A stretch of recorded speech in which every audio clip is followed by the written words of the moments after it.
Teka lang, ha? Bakit ba ang defensive mo, Carol?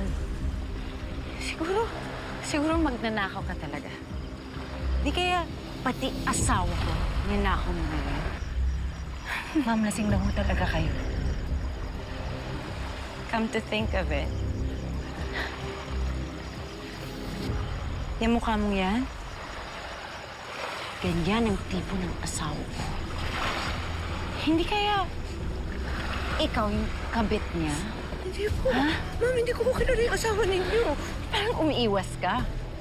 Kasi totoo yung sinasabi ko, ha? Ikaw yung kabit ng asawa ko, ha? Hinago mo siya sa akin. Wala